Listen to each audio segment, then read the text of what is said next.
that we're probably technically sitting in Lingiari at the moment, but if we walked literally across Roystonia Avenue, we'd be back in Solomon. Close enough. Yeah, there it is there, we can see it. Yeah, exactly. There wasn't a pub directly on the other side of the road, and I That's a thought, problem. this isn't a swimsuit competition, so we don't need to be doing it at the water park. Now remember the conversation which was happening only a few weeks ago, which is the Northern Territory population is declining.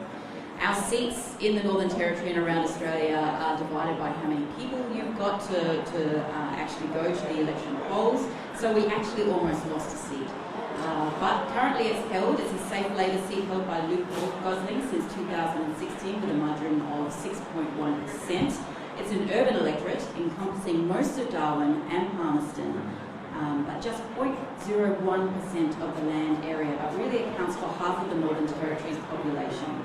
Around 2,700 voters from Farah, Johnston, Yarrawonga, Zukali, as we've been schooled recently, as people prefer to be pronounced if you are of Italian heritage, and booted out of Solomon this time to join Lingiari, ticking Labor's margin up ever so marginally. Solomon has traditionally been a closely contested and bellwether seat, and by all accounts this year is going to be just the same, just a tight tussle, which makes it exciting for all of our voters. We invited all candidates to participate in this forum. The CLP has chosen not to take part today. So let's introduce our candidates. First to Luke Gosling for the ALP. Hello Luke, give us a wave. Next of all, Tim Parish from the Greens. You can applaud, that was awkward, that's all right, you can applaud. Samson Rajwin from United Australia Party. Sue Fraser-Adams, who's independent but aligned with One Territory. And Lorraine, Gimini, who is with Rise Up Australia Party. So, not too many rules this time around. If you talk too long, we will interrupt you. And if you have something to say or want to get involved, just raise your voice or your hand. We're going to start with the incumbent, Luke Gosling. Luke, I want to start with negative gearing for investment property. Labor plans to stop negative gearing for investment property and halve the capital gains discount from next year. Won't it just lead to lower property prices and higher rents? Thanks for the question, Adam. Just want to start off by acknowledging the traditional owners of the land we're on, the Larrakia people, elders, past, present and emerging. It's great to be here. I want to thank the ABC for putting this on. I want to thank you all for being here. Hopefully we can answer some of your questions as well. Negative gearing's been given to me first, but before we do that, we were just in the introductions there mentioning that the CLP decided not to attend. The name of the candidate is Cathy Ganley. So Cathy Ganley decided not to come and answer the ABC's questions today. So I just thought that important in case people are wondering why all the candidates aren't up here. Negative gearing. If anyone out there is negatively geared some of their investment properties, you can continue to do that under the changes that Federal Labor have put forward. The only difference is if you want to, from next year, get additional investment properties, they need to be new properties. Now, why have we done that? We've done that because for too long, property investors that might have 7, 8, 9 investment properties have been doing very well out of a system that is supported by you all, Australian taxpayers. So what we've said is we'll grandfather everyone who is currently negatively gearing their properties. If anyone here is negatively gearing their properties, you can continue to do that. Now, with new properties from next year, it's going to be great for the construction industry because investors will build new properties and that's going to be great for the construction sector, but it's also going to mean that first home buyers are not continually locked out by people with significant property investment. Luke, but the question is, won't negative gearing just lead to lower property prices and higher rents? The modelling that's been done around our proposal says there will be minor differences in the market. Can I remind everyone, this is something that Joe Hockey said that we should do as he was walking out the door of Parliament House on his way to his job as the ambassador in America. So what I mean by that is he didn't have the courage to do that, this important change. The modelling has said there will be minimal changes to the market, but the Darwin market, the Darwin and Palmerston market, for those that are invested here, is on the rise. That's not me saying that, that's QBE that's saying that. So I think it's a really positive policy that's going to mean that young Territorians are no longer locked out by people who just want to rack up their 7th, 8th, 9th property, but at the same time, if you currently negatively gear, your situation will not change. What does it mean for renters, Luke Gosling? So if there's no incentive as of next year to get an investment property because of the removal of the negative gearing clause, will people still invest in properties which are then rented to people who can only afford to rent? As I've just outlined, there are still going to be incentives under Labor for people to get into the property market. It's just that they will be new houses. So those incentives are still there. But only for new houses. So if somebody wants to use an existing home for a property in say, northern suburbs where all the homes seem to be fairly well built, people won't be buying those properties for investment because they won't be able to get the negative gearing incentive. The other day I was door knocking once again out around Muirhead and Lyons. There's so much land out there towards Lee Point. There's going to be more construction, which is good for our tradies. There is no doubt that Darwin is going to continue to grow. All we're saying is we want a fair situation where young Territorians trying to get their foot in the door aren't locked out. Okay, a question for you, Raj, still on negative gearing. Do you think that this is going to affect the house prices for those new investors, but also those who are looking to enter into the rental market? There's no need of thinking. There is a historical evidence. In the past, when negative gearing was not in place or was taken out of the system, the house prices, the rent prices, they went through the roof. And negative gearing, actually, most of the middle income earners, they are benefited by negative gearing. Not the top class. Top class, they top 1%, 5% of our population, they will be able to afford to buy houses, property anyway without negative gearing. Negative gearing is helping the middle class. That's what will be. It will become very competitive for them. Another thing is to get a loan. Already is very, very difficult these days. Sue, what about you? Both major parties have committed to another first home buyers scheme where the government goes guarantor on the deposits. Is that a good policy or is it way too risky? Look, I think people, once the government gets involved in stuff, it always goes pear-shaped, all right? Governments are not good at picking winners. In this particular case, can I just go back to the negative gearing thing? Luke said that his modelling showed that, or the modelling that the Labor Party has done shows that there wasn't much impact in the market. Well, one of the reasons I suspect is, and I'd like to ask Luke, does he know how many people have more than, say, 7 properties in Australia?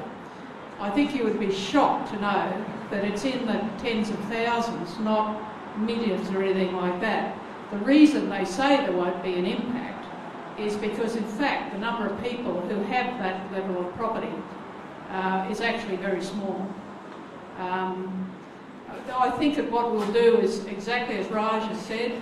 This happened before when the Labor government took negative gearing off. The end result was that rents went up and the property market fell. Now in Darwin, in spite of what Luke says, it's going to be a while before we get that turn up. It's going to be a while and there's a lot of pain.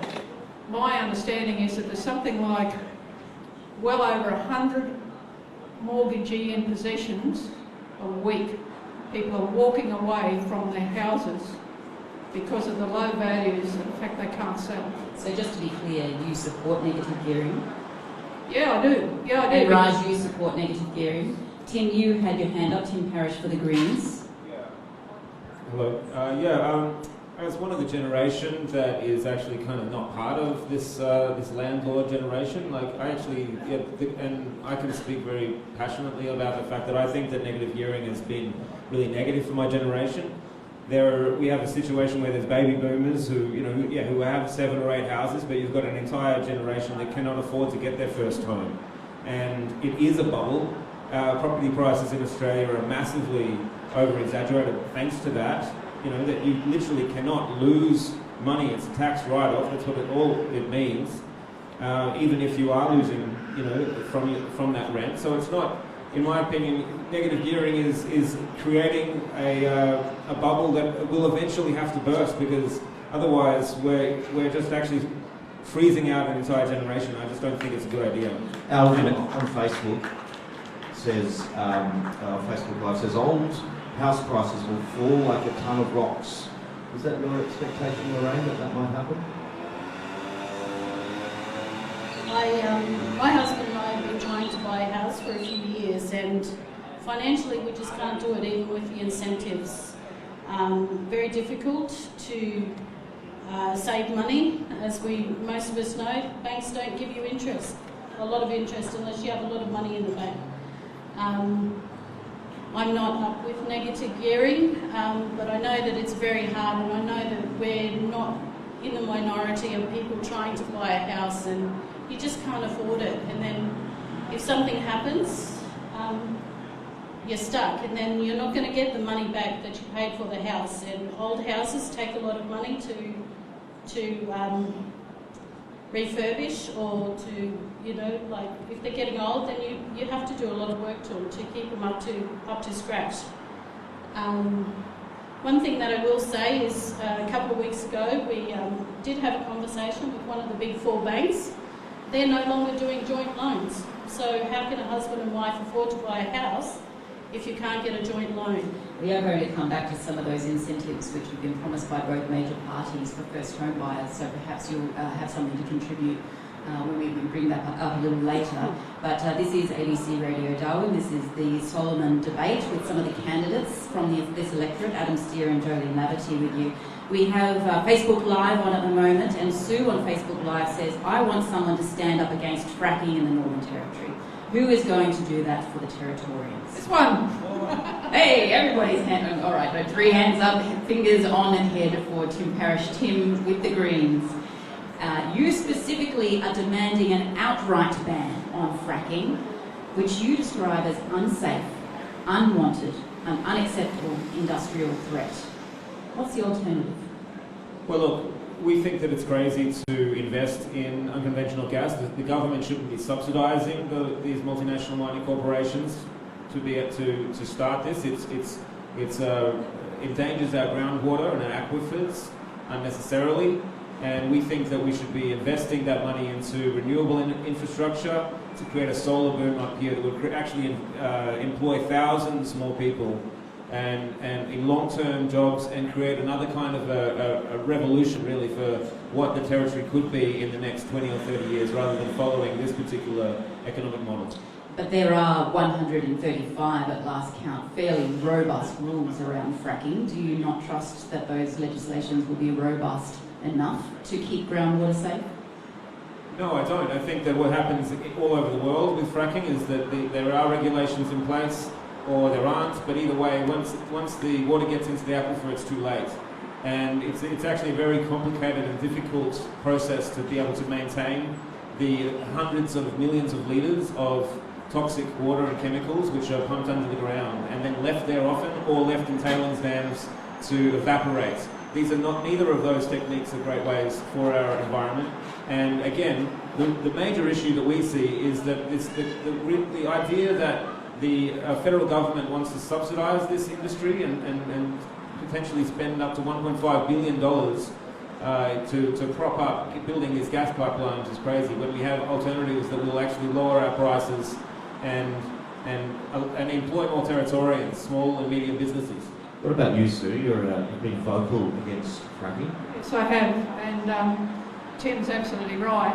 The 135 supposedly tight regulations, they're already bending them. To give you an example, the fracking inquiry said that the wastewater should be encapsulated in a sealed tank so that nothing could get access to it. Guess what? They're now amending the regulations so that they're now in open ponds.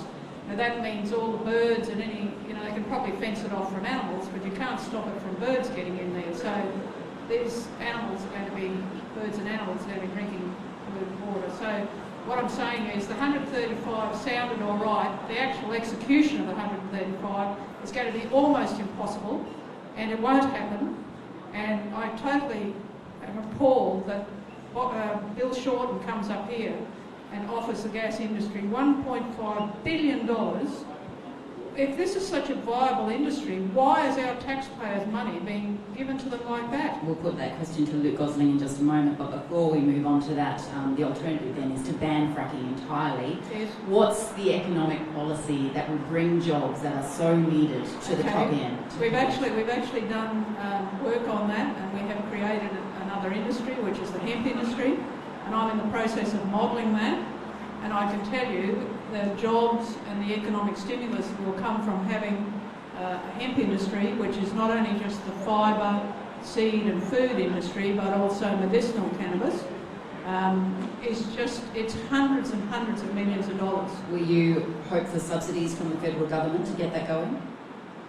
I don't think it'll need much subsidising. So you won't outrule taking subsidies from the federal government? Look, I'm not through the model well enough to really be able to answer that, but I will be. As soon as I get to the end of it, I'll know if it does require. But don't forget there's an infrastructure fund that has had very little money spent out of it, supposedly for North Australia, and they've spent very little money. Well, we're going to get to Nath in a second, but it's all well and good to say the Greens want renewables instead. One territory wants medicinal cannabis. It's not going to replicate the jobs of onshore gas in the short term, is it? It will provide all sorts of fill-ups through the economy. It will bring people here. You mentioned before about the fall that we've had in population, which has created all sorts of issues with our GST and the multiplier effects of people leaving the territory. And there's been thousands of them leave, tens of thousands leave. Defence alone has taken 25,000 people out of this town. Add another 25,000, 30,000 of people who just have no economic future here. We are facing a massive slump. Tim Parish, you have your hand up, but let me first go to Luke Gosling on the question of $1.5 billion to support an industry that, if it's so viable, why does it need our taxpayer dollars? So what I want to do first is say to Tim, you know how much of a fan I am with solar. I'm actually working with proponents on the world's biggest solar farm in the Northern Territory. Now, jobs, we want to talk about jobs. Yeah, solar's going to bring it. Labor has, well, I'll get to your question, Jo, but Labor has, as well as the North Australia Development Fund, we have a $5 billion concessional loan scheme called the Energy Security and Modernisation Fund. And what that is for transmission links. And why do we need to transmit? Because we've got space and we've got sun and we can create so much energy through solar, but that industry will need some assistance from the federal government that cares about renewables. And what we will ensure is that there is a renewable energy zone in the Northern Territory, and there will be assistance from the federal Labor government to get that power to market. What about fracking? Whether that market be in Australia or exporting overseas. Fracking. Now, when it comes to onshore gas development, as we all know, it is an issue that the Northern Territory government has worked through with the Pepper report, and there are 135 recommendations. What I will say is, from my perspective, as the federal member for Solomon, and hopefully the future federal member for Solomon, we need to ensure that there is the strictest scrutiny of the effects of water for this industry. And what I mean by that is there is a difference between Labor and the Coalition. If the CLP candidate for Solomon, Cathy Ganley, turned up to this debate today, which she has not, we could put it to her, why have the Coalition refused to sign up to a water trigger? What a water trigger means that federal Labor are signed up to, a water trigger means that the strictest, independent, scientific scrutiny will be applied to these projects like the Beetaloo to ensure that our precious, nationally significant water resources are not damaged. That's our commitment from federal Labor because water is so important. That's our federal commitment. Tim, One Territory's policy flyer says the Greens are prepared to allow existing fracking to continue. Is that true? It's simply not true. Look, we don't support fracking anywhere around Australia. I don't know why One Territory is spreading those lies. But let's just get back to Luke. The main question we really want to be talking about here is why is Labor offering $1.5 billion to prop up the gas industry? It doesn't make sense, in my opinion.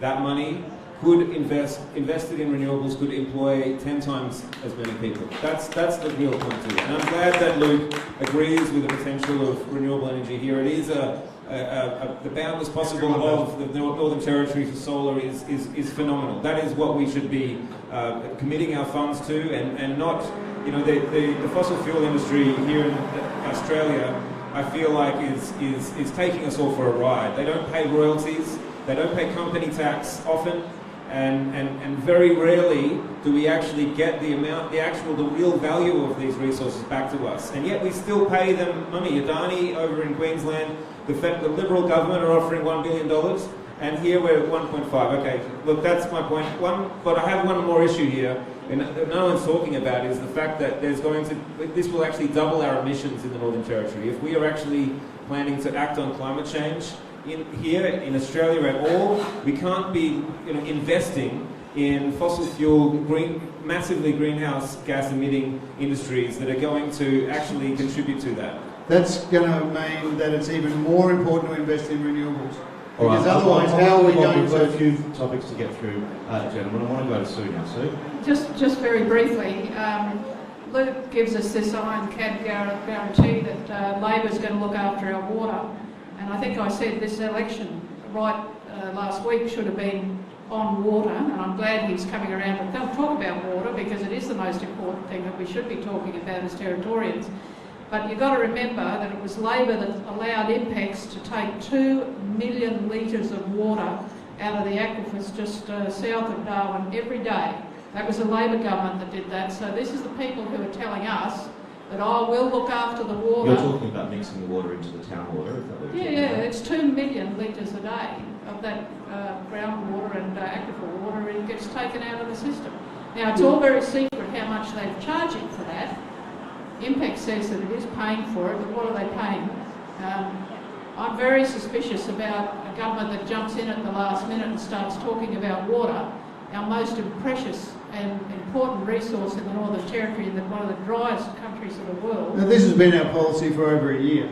Look, this isn't last-minute politicking. This is considered policy based on scientific evidence. I was asked a question about the North Australia Development Fund before. That's a $5 billion fund, previously known as NAIF. We'll change it. We'll support tourism industry. We'll support industries that are going to develop the wealth of the North. We've got 3 different funds with which renewables can draw funding assistance from the federal government, I should say. And can we please not drag in Northern Territory government issues, because this is a federal election. If the CLP candidate was here... that we had with Matt Canavan, who is the infrastructure minister. He came into ABC Radio Darwin a few weeks ago on the election trail, so certainly offering a lot of money while politicking, trying to get those votes. And $1.5 billion was promised to try and fast-track fracking in the Northern Territory. So are Labor pro-fracking in the Territory? Would you accept that? Can I just, because where I was getting to, Joe, is the 1.5, that's what Tim asked me. The 1.5 is a part of a concessional loan scheme as part of the North Australia Development Fund. Like tourism infrastructure, like the Darwin Airport, like Humpty Doo Barramundi, proponents that have economic projects that stack up economically and environmentally, that want to ask for finance, concessional loans. We're not talking about a cash handout to Origin or a cash handout to Santos. We are talking about a concessional loan scheme. Did Matt Canavan mention that? Labor has concessional loan schemes for proponents that want to develop the resources of the North if they stack up environmentally, if there's the jobs there. But most importantly, we need to develop the North. Sue's right. We're losing people from Darwin at a great rate. Renewables is a great source of jobs. That's why I support it. But there's tourism as well. Kakadu, for example. We need to do more. Lorraine Gimini from Rise Up Australia Party. Your policy documents talk of a lot of frustration around the climate debate and the role that man-made emissions and coal have played. Are Rise Up Australia climate skeptics?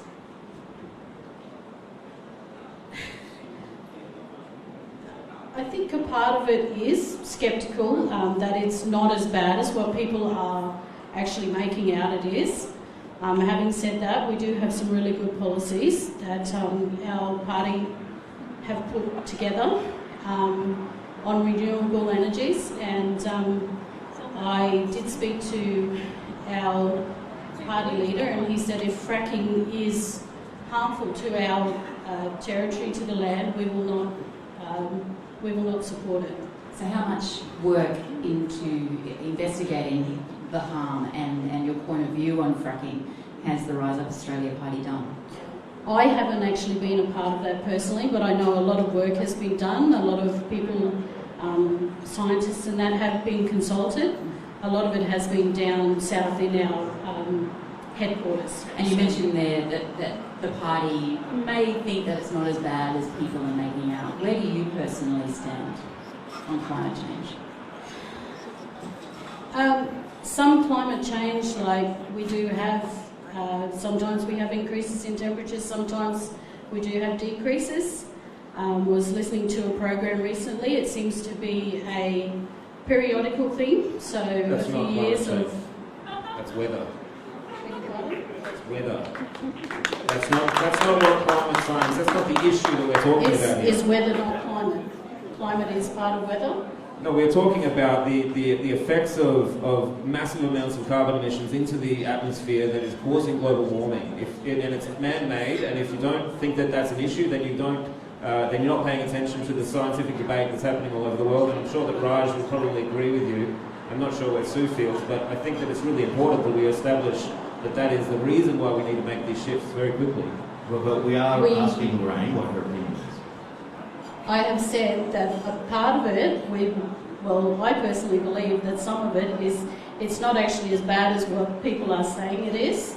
And there's a lot of money being spent for people to, sorry, I'm a bit of a loss for words here. I'm not used to talking. You take your time, that's okay. Our party has done a lot of work in their policies and on climate change and on emissions and all that sort of stuff. Like I say, I haven't been a part of that, but I know our party leader, and I know that he is a very honest man and that he will not say things that are not correct. Raj, I want to get to you. Sue was talking before about the concerns about water and the lack of water, particularly around the rural area at the moment. Where do you stand on that? What would you like to see? Would you like to see further dams, for example? Is that what we need? Look, one thing I'm very concerned about how the debate is going on fracking and how they relate fracking with the water resources and availability of water. If you see, how could fracking happen in Northern Territory? How could it be allowed? It was allowed by Labour government. How the Labour government could have the power to allow that? Right, we've had sorts of fracking in the Northern Territory for a long time. Yeah, but now all of a sudden 4,000 or 5,000 wells have been allowed to be dug in by the current Labour government, and that has been supported by One Territory Party, Green Party. You know, like what they say is different. Just a minute. What they say is different, and what they are doing is different. You know, now somebody is offering you $1 million or $50 billion investment in Northern Territory, but he does $50 million. What are you going to do though about water in the rural area? That was my question for you. Obviously, we have to do some research and save water, and obviously channelize the water to rural areas. Now, one policy of our party which supports water availability is that we don't want privatization of water. Water is for people, water is not for privatization, water is not for industrialization. This is what Labour and Liberal have been doing. So we are very firmly against that. We want to support water availability like it has been before.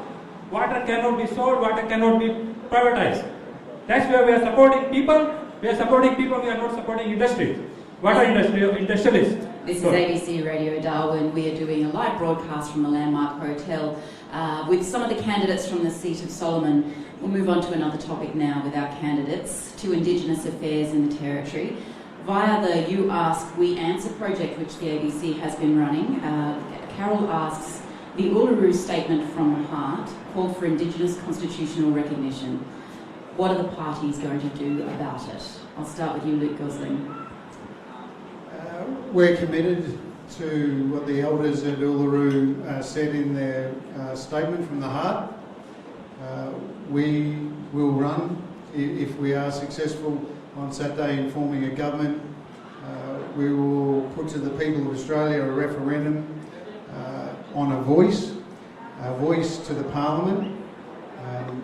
Unfortunately, the coalition or the CLP, unfortunately the CLP candidate Cathy Ganley isn't here to answer these questions. We're keeping a tally of how many times you mentioned that, Luke. Let's not waste time on it any longer, thank you. But it is important, isn't it? Because they were spreading the lie.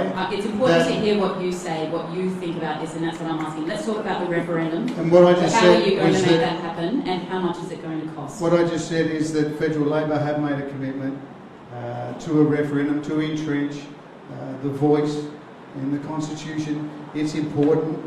As soon as we start recognising that First Nations people being an active part of proper policy, we will see First Nations people in this country go forward. But until then we won't. But it's just a bit hard to swallow the fact that the Federal Coalition has said that it will be a third House of Parliament that just told upteen lies, and it's to the eternal shame of Malcolm Turnbull that he didn't agree, and in a bipartisan way we formed a voice to the Parliament of Australia. I'm so proud of our Labor Liz specifically First asks, Nations how are you going to policy. make that referendum happen? How is that going to roll out? It's not easy to put constitutional change in place. It's and not easy. how much are you going to put towards this referendum? Referendums are never easy. You need to get everyone around the country. Hopefully we'll have a bipartisan approach to this. Hopefully we see that centuries after first colonisation, things in this country are not as they should be. We know that with First Nations people along, we hope that our future opposition, we hope that the crossbench, we hope that Australians who are elected to the Parliament see that it is in the national interest to have a referendum on these issues for a voice. Now, you know, the funds that are required to run a referendum, the Federal Coalition ran a plebiscite last year. You know, the expense in these things is known, but the value of doing this change, making this change, I don't think as a nation we fully appreciate how important it is yet. Well, look, I want to bounce this around to some of the other candidates. I want to start with you, Sue. I'll start with you, Tim. You support a voice to Parliament off the back of the Uluru Statement and support treaties? That's true. Yeah, the Greens are in full support of the Uluru Statement from the Heart. We believe that the First Nations of this country deserve a space for their leaders to be able to meet. And you know, I've been down to the Tent Embassy down in Canberra, and you know, it's been there for 30 years now, and I think it's about time that we actually made an official embassy. It's not beyond an embassy; it's actually a space for elders and leaders from our Indigenous nations to meet and to do it. So we would support that referendum. What about you, Sue? One territory says no to a blanket treaty. Why is that? That's true, because First Nation Territorians tell us they're not happy with blanket treaty. And if you get down and sit down with First Nations people, they figure that a treaty is going to bring no benefits, not going to change anything. It probably makes a lot of white fellas over in the eastern board and southern boards of Australia feel very good. They don't want a treaty. So you're saying the Uluru meeting was a waste of time? It was, from my understanding of it, a lot of interstaters were involved in that, and the whole thing was run for another agenda. The people on the ground are not happy with it. What they want is sovereignty, and we support their right to have sovereignty. What do you mean by that? It means that they have the sovereign right to determine their own course of action with rights and responsibilities in their own communities with what they want. Lorraine, Gimini from Rise Up Australia Party. What's your view on enshrining the rights of Indigenous, or including the Indigenous people of Australia in the Constitution? We support the Indigenous people, and we acknowledge that they are the first peoples of the territory and Australia.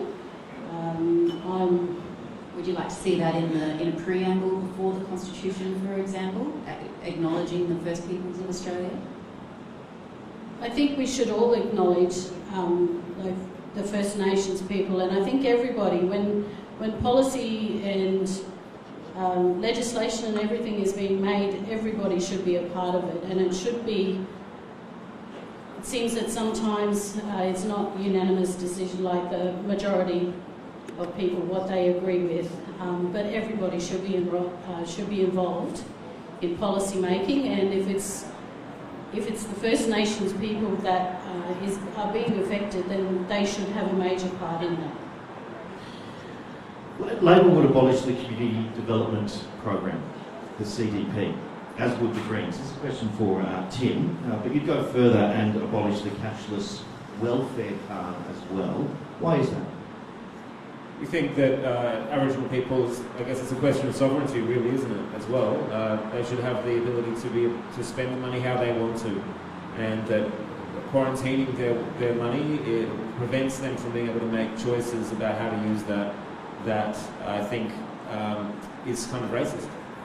But we have heard from many people within communities, particularly a lot of women, who support it because they say that money isn't getting wasted on other things and gets spent on the kids, which is the design of it. Would you support a cashless welfare card similar to what's getting rolled out in the rest of the country, which is a Visa cashless welfare card rather than the basics card that we've got operating here in the territory? Perhaps I'd have to look at it more, I'm not sure. Another question from an ABC Darwin listener, Andrew White, asks, says, I'd like to know if the feds could take control of Northern Territory education and work with NGOs to get Indigenous kids the schooling that they need, and cites TV College as a model. Luke, do you have a view on this? Tanya Plibersek was here in the last couple of weeks to announce $14 million right here in Palmerston, a learning hub particularly designed to train First Nations people as teachers, as assistant teachers. It's going to be a game changer at Palmerston CDU College. In addition, across the Northern Territory, Federal Labor have committed to $41 million of extra funding for our schools. And what that means is that the kids in our communities will get more resources. I'm talking assistant teachers that are really going to help them, whether, it doesn't matter what they're studying, right? But the pathways aren't there. We need to get the pathways there. Once our education system is relevant, once we have real jobs in the community, so the kids can see this community that I live in, I can see a real job, and the schooling that I'm doing is going to get me to that real job. The other thing that we're bringing in is preschool for 3-year-olds. Kids will be more ready for school when they have 15 hours of preschool as a 3-year-old and as a 4-year-old. This is vital.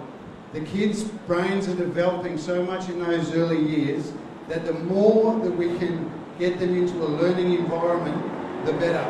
I door knock in suburbs here in Palmerston, and I've met kids, not just First Nations kids, but kids of all colours that I suspect have never had a book read to them in their life.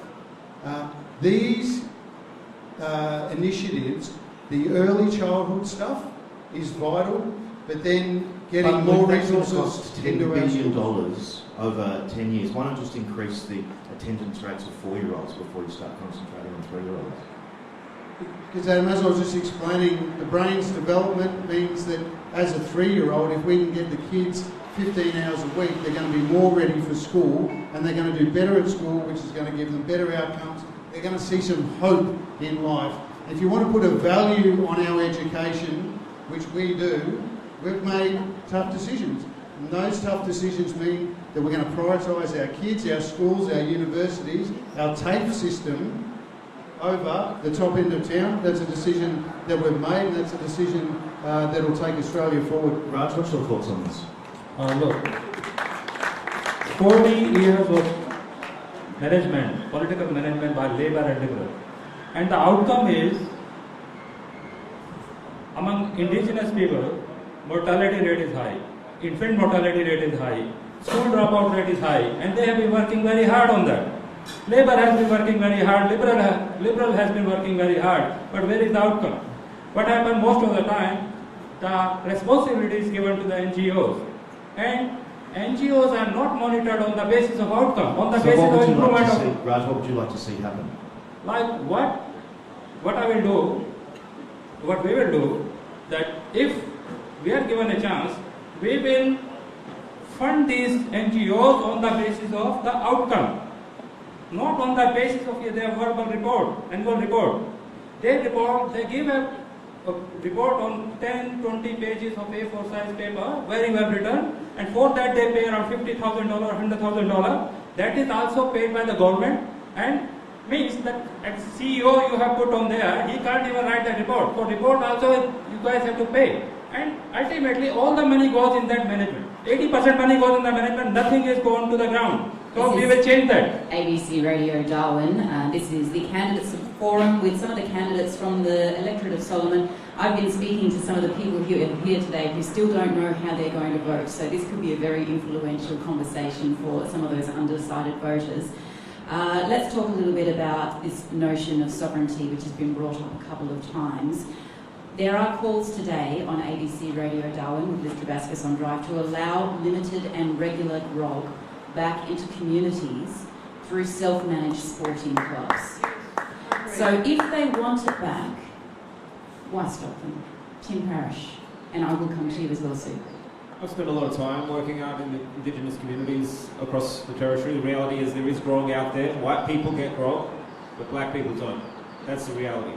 It's not like they just don't have any alcohol at all. So actually there's Aboriginal people who have jobs, who work and do all kinds of have a whole range of freedoms and money, but they can't access grog. It's just, alcohol is what we're talking about. But it actually, alcohol isn't completely a terrible thing. Sure, if it's abused, it becomes a health problem, and that's really important that we do that. But I think that it also creates culture.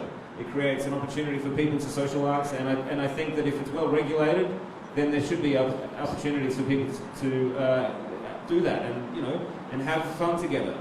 I don't see any reason for that. Sue, you were very quick to say that you agree. Yes, I do. One of the best examples I've seen of this, and I'm sure it's not the only one, is the Gumbalunja Sports Club. That is managed, everything is handled at the local level. They manage that really well. I've been there a number of times. People are not drunk and falling all over the place. People are learning to drink socially. It's a great deal of fun. They put on live music. It's a very good model. And I think if again, this is what we're talking about, sovereignty. If people want it, who are we sitting here in Darwin or in government or wherever to say they can't have it? I think we could use sort of that common sense approach to alcohol in Darwin City as well. I totally we agree. learn a little bit from that particular community establishment.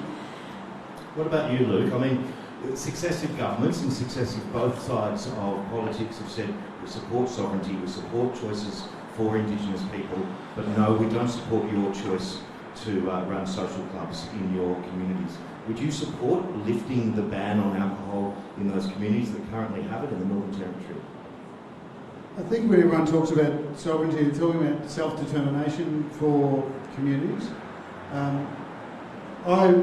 After the military and prior to going into politics, I worked in health, in getting doctors, nurses, allied health professionals out to the communities, supporting those health professionals when they were there, and hopefully they would come, and some did come and move to the Territory and are still providing health services out in the communities. So some of the stories that I've heard are encouraging for this, this avenue to go forward. And that is to say that at places like Kalkarinji and others, where there's a limited amount of low grog alcohol that's able to be consumed, and if someone messes up, they're struck off and they're not allowed to come back in for a certain period of time. I don't want a verbal Kalkarinji, this is going back a little bit, whether it's still the same or not, but I know that in some communities they regulate the amount of grog and the strength of grog, and they manage it within themselves. In other communities, the women, for very good reasons, have said that we can't have grog in this town because it causes too much harm. But that's the question. Would you support the choice of communities to choose whether or not they have a social club operating? So there's been a program of alcohol management plans that have been developed for communities. What I would say is that this is a classic example of where a voice becomes important, because advice from elected representatives from the regional areas give advice to the federal government on issues such as these. I've talked to health professionals about this who see it as a medical issue. A medical issue being that some of the people that come into Darwin and Palmerston are alcoholics, and that is a medical issue that they have. What proponents of opening up the grog laws for communities say is that it will allow the normalisation of sensible drinking, and it will also allow communities to become functional places with families that are together. There are also others that say, if you open up grog in our community, you better double the amount of nurses. So I think it is a community by community proposition, but what we need to do is consult and then support the decisions that the communities want to make. Okay, look, I want to move on because we don't have that long to get. We've got quite a few topics to get through. You're on ABC Radio Darwin, Adam Steer, Jo Laverty, with you in our special Solomon candidate debate. Lorraine, Rise Up Australia and you personally opposed to same-sex marriage. Why?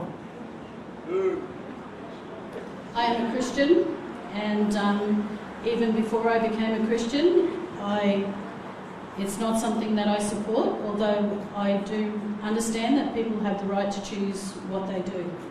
Same as with drinking alcohol, same as, but I personally don't support it, and neither does the party. So what about euthanasia? We've seen with the ABC Vote Compass, 90% of the people who were asked that question supported euthanasia. That was up from 77% at the last election. That's 90% of people. So 1 in 9 people who participated in Vote for Compass decided that they would support euthanasia. Where do you stand on it? I don't support euthanasia. And why is that?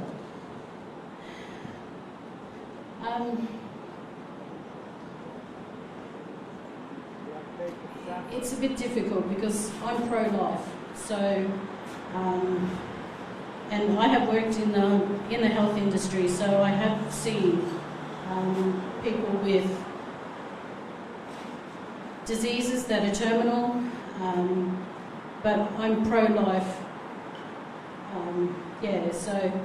But however, having said that, I know that there are circumstances where people do suffer immensely, and that would have to be an individual case, like discussing with family doctors, but I personally don't support it. Sue Fraser-Adams, where do you stand on euthanasia? Well, I think people have the right to determine their own fate and future. If anyone has ever watched someone dying in palliative care, it is one of the most distressing things you'll probably ever see, someone that you love, that you wouldn't treat a dog or a horse like that. And I'm not criticising palliative care. I think that they have improved a lot in the years, and I think they mean well. But I believe that particularly in the Northern Territory, we had legislation that was overturned by the federal people, and as you might notice in my leaflet, I believe that the Territory should have the right, as does everyone else, to legislate for this, and other states are now legislating for it, so the Territory has led the way there, and I believe there's plenty of other things the Territory can lead the way for, but we should have the right to make our own determinations, and as a result, I believe that euthanasia, that people want it, and my personal views are irrelevant. The best example of this was Shade Stone, who personally was against euthanasia, but as the Chief Minister recognised that he represented Territorians, and he went out and prosecuted that, and when it was overturned, he took a remonstrance to Canberra, even though people's personal views are not relevant. We're going to whip through a few more answers. We've only got a few minutes left of the broadcast, but Luke Gosling, are you going to take euthanasia as an issue to Parliament if you are elected? As the elected representative in this 45th Parliament, I've taken Territory rights to the House of Representatives. I'm the co-signatory on a bill that we be allowed to make our own rights in the Northern Territory. There was a similar bill in the Senate that was defeated. Myself and Andrew Lee from the ACT wanting to put Territory rights first and foremost on the national agenda, co-sponsored that bill. It was not resolved by the end of the 45th Parliament, and I'll continue to fight for Territory's rights to have the same democratic rights as anyone from any other state. Raj, euthanasia, do you support it or not? Look, I've been a doctor in intensive care unit. I worked in ICU in various hospitals. What I saw many times, there is a need when people don't want to continue their life anymore, but there are already systems in place where they can choose not to be resuscitated. No, this is called not for CPR. So are you in favour of euthanasia or not? But in some cases, yes, we may need it, but with proper control over it, yes, I support euthanasia. And Tim Parish, where do you stand? The Greens have supported the right for people to choose to have a dignified death.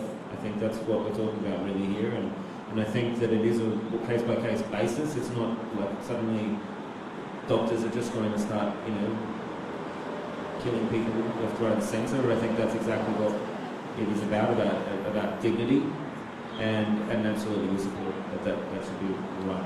Just a couple of minutes left. We've got a couple of topics to get through. I want to start with the live sheep trade and the live cattle trade. It's a concern for many people, both in the seats of Solomon and Lingiari. Luke Gosling, the Labor Party will ban the long-haul live sheep trade. How can Territory cattle producers have any confidence that cattle isn't next? Cattle's not next. The Labor leader, Bill Shorten, has said that emphatically. Chris Bowen, hopefully the future Treasurer of Australia, has said that just recently in Darwin. Joel Fitzgibbon, the Agricultural Minister. Well, what are you doing wrong then? The President of the Northern Territory Cattlemen's Association says he doesn't believe you, doesn't believe Labor. Well, that's an issue for him. Thank you very much. We're committed to the live cattle trade, but no one can doubt that the standards of animal care and welfare that happened around the time of the Four Corners episode were cause for concern. And what happened then was a cleaning up of that industry that now has it on a footing for success into the future. Sheep is a different issue, and again, it's a shame that the Coalition's candidate, Cathy Ganley, isn't here, because Can I you just could put ask about that the question difference between to sheep her and cattle again. according to the Labor Party? How is it different? Sheep are different animals. They've got wool, and they really travel differently. And what I mean by that is that they are not as a robust animal as our cattle, but also they're travelling over much greater distances. That voyage to the Middle East, the conditions that those sheep have been in, and the producers themselves that are sending sheep over to the Middle East acknowledge that it is quickly becoming not productive. So they're looking at a whole, and Labor will work with that industry to get it on a sustainable footing for the future. Because that is what we need. We don't need associations representing their members not looking after their long-term interests. And it is true that there were warning signs for the live cattle industry for a long, long time that were not heeded by the NT Cattlemen's Association and other like organisations around Australia, and that's why there was an adjustment, and that adjustment has put the live cattle industry for the Territory on a correct footing. And I just back up what our leaders have said. The live cattle industry in the Northern Territory has a secure future under federal Labor. I was looking forward to you going into more detail about how sheep were different. So we've got the wool made with ears, the sounds that they make, maybe when we've finished here over a cold drink. Tim Parish, do the Greens support a live cattle trade? No, we don't actually, and but that doesn't mean that we don't support the cattle industry here in the Territory. I think that we do think that it's an animal rights issue. There's a lot of unnecessary suffering, and a solution that we've been talking about that we think that it hasn't been discussed enough in Australia is that really the reason for live export was to do with halal meats, and there is no reason why we couldn't employ Muslims in Australia to be able to create the same kind of situation that they are being shipped over to these other countries to do. Tim Knoll on Facebook Live says the Greens will kill live exports, so watch this space in a hung parliament. Is that true? Well, what's the purpose of live export if we can kill the animal using halal techniques here in Australia? Why do we need to do that? That's the question I'm putting back to you. Tim, should Territory cattle producers be concerned that if the Greens hold the balance of power in this new federal parliament, that you will ban live beef exports? The question which I just put back is, why do we need to export these animals live if we can kill them in the halal way here? It's a significant industry. That's it, that's the answer. No, but that is the answer which I have for you. Are there any Muslims here who can explain exactly the importance of the live cattle trade? Surely it has something to do with the freshness of the meat, so the distance that the animal travels by the time it gets to the country of origin. It's been travelling for a few days, and to kill it on site is to give a very fresh product. I don't believe that. We're going to move on. We've only got a few minutes left, and as I said earlier, I was speaking to some people who are still undecided, completely undecided about how they're going to vote on Saturday. So if you've got 1 minute each to try and convince those last remaining undecided voters, what will you say to them? Let's start with you, Lorraine Gimini, Rise Up Australia Party. Rise Up Australia Party would like to bring some decency and common sense back to our parliament. We'd like to see legislation that is passed, acted on. If legislation is put in place, it was put in place for a reason, and if there are no consequences to people committing like crimes or whatever it is that the legislation is there for, then there's no point in having legislation. but we would like to see some honesty and some decency. We're not really interested in the dirty politics that seems to happen, where people go out and dig up dirt on the other person and bring it up just before election. It might have happened Just months a few ago. more moments before we move on. Yeah, and Final words? that's, like I say, basically we want to see some decency and common sense back in our politics. Thank you very much. 1 minute, Sue Fraser-Adams, Independent. Well, I'm about protecting the Territory's water and creating industry and jobs here in the Northern Territory. I do believe that Territorians should have more authority over our lives. I believe that the NT intervention should be removed and that First Nations Territorians be given the sovereignty that they have been asking for millennia. And I do think that we can turn things around in the Territory from Canberra with the support. I think we can get fracking banned in the whole of Australia. And I would take that on. The other thing is that I'm also a great believer in management of money, and I'm horrified when people throw off the word billions of dollars and stuff like that. I mean, do they even know what $1 billion is? I'm sure they don't, because it just rolls off their tongue so easily. I give a guarantee that if I'm elected, I'll be travelling down and back to Canberra, economy class, because that's what I pay for myself when I travel, and I do a lot of travel for business and family. Your 60 seconds is up. And that's what I will be doing for you, and saving you probably 100 grand. Samson Rajwin from the United Australia Party. The best benefit you will get from United Australia Party is that we will like to generate employment here. We would like to process our raw material here. We won't like to send our ore outside and get the processed material from there. Second thing, for Northern Territory, we have got a policy of tax rebate. Considering tax rebate for regional areas, and NT is a regional area, there will be a 20% tax rebate for NT. So that's where NT will be benefited. And $150 per week of incentive, increment for all the pensioners. That's what we are proposing if we are in the power. And we want to generate some employment in Northern Territory. Northern Territory has got 10% which it gets from the taxes. Rest of all 30%, 90%, around 70, 80 to 90% they get from grants. They get in grants from the centre. So we want to make Northern Territory self-reliant. Thank you, Raj. Tim Parish from the Greens, 1 minute. Yeah, the Greens have a vision of Australia that is sustainable and equal and really a justice for everybody and transitioning towards a renewable energy powerhouse here in the Northern Territory is one of our major policies. We don't want to subsidise mining companies anymore because we don't think that they're paying their way enough. They're not paying the revenue and the resource taxes.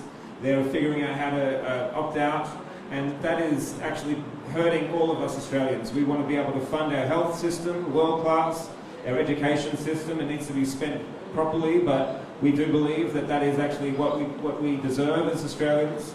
And we have a vision of a cleaner and much more prosperous country for all of us. And and that has to be. And a lot of the time, people think that the Greens will always don't have economic vision, but actually, the reality I think is that the economics are there for us. Thank you, Tim Parish. And we should follow that vision.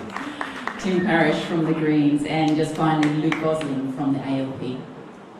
Thanks for putting this on. Thanks everyone for coming along. I've been fighting for us in Canberra for the last 2.5 years, and I'm fighting because the Federal Coalition, through their cuts to funding to the Northern Territory, are hurting our economy, they're hurting our families, they're sending jobs away from the Northern Territory.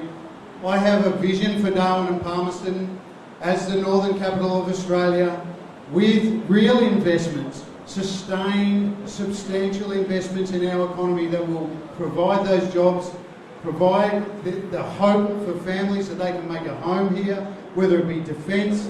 Our investments in education and health will mean that our kids aren't lagging behind, that we're healthy, and that we've got tourism and other industries like renewables that will drive us into the future. Thank you, Luke. That's your time there. And a big thank you to all the candidates that turned up today to the ABC Radio Darwin Solomon debates.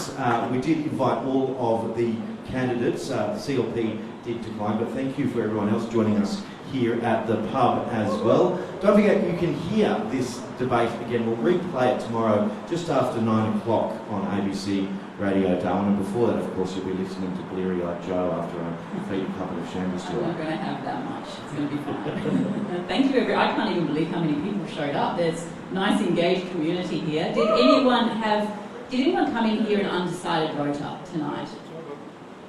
Couple? Just a couple? Did this help you get a clear idea of how you're going to vote on Saturday? Excellent work. One hour well spent. Well, it's great to see you all, and I hope you enjoy the rest of your evening in this lovely sunset that we've been blessed with.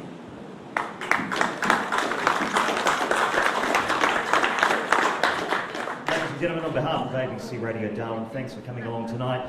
In case you're wondering, yes, Lambo is alive and well, and yes, the quiz will start fairly shortly. Thanks again to the Landmark team for allowing ABC Radio Darwin TV and online here tonight. Cheers, have a good night. And may the Top Dogs team, if they were playing, win.